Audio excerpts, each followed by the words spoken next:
Bolton from the Rose Garden at the White House. Vice President Joe Biden surprises everyone and says he's not running.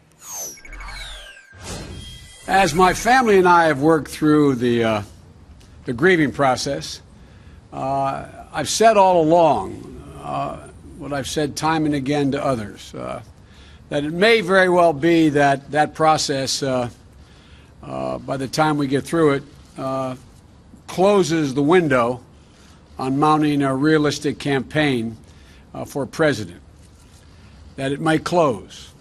I've concluded it has closed. The Republican Conference Chairman, Senator John Thune, with me now. Senator, thanks so much for the time. It would have been, as you well know, Biden's third run, so he declined. But then he also said, I will not be silenced. And he laid out more or less a to-do list. So is he really out?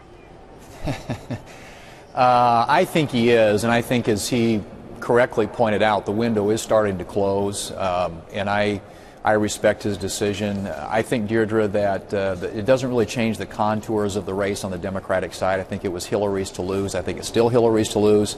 But I'm just looking forward to a competitive campaign where I hope we can have a great contrast of ideas, and I'm looking forward to electing a Republican president that will work with us to help solve problems that we've been putting off for way too long. Well, Democratic strategists have told us that they actually see this as a potential weakness, just for that reason that you mentioned there, this idea that the conversations get a little bit, well, less interesting. But I want to ask you about something else, because Senate Democrats are blocking a Republican-backed bill that would crack down on so-called sanctuary cities by threatening to withhold funds to local governments that do not cooperate with federal immigration officials. One senator goes as far as to blame Donald Trump.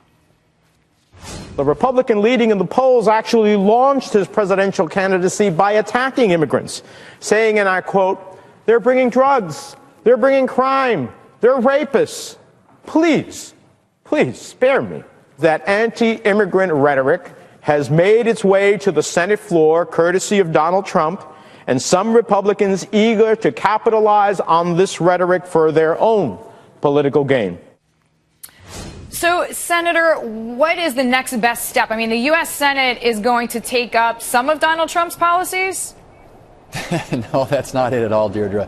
This is a very common sense approach to trying to protect American families and communities, and it really it's been around for a long time, but of course the Kate Steinle incident last summer, I think, really shone a light on this problem, and that is that there are 340 local jurisdictions in this country. Senator, I don't mean to cut you off, but just to bring everybody who doesn't remember this beautiful young girl who everybody said was helpful to her community, was just this model citizen, was murdered by someone who turned out to be an illegal immigrant and had broken U.S. laws numerous times. Right. They hit 7 convictions of felonies and deported 5 different times, kept coming in. And what's happening is you've got a lot of local communities that are discouraged or don't work with federal immigration officials. And as a consequence of that, we've got about 1,000 alien criminals that are hitting the streets every single month.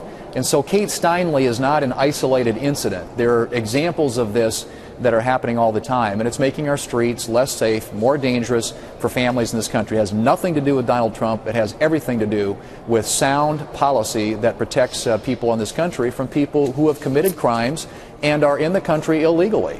So, Senator Thune, the best thing that can happen on Capitol Hill is what?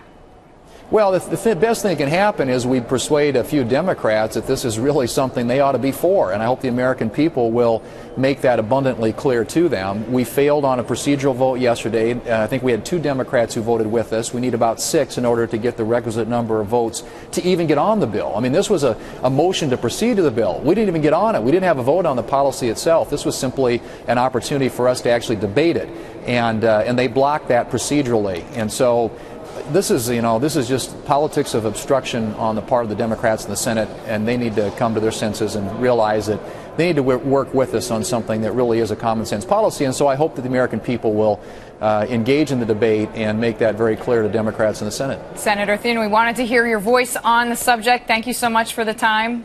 Glad to have you with us. Senator John Thune joining us there.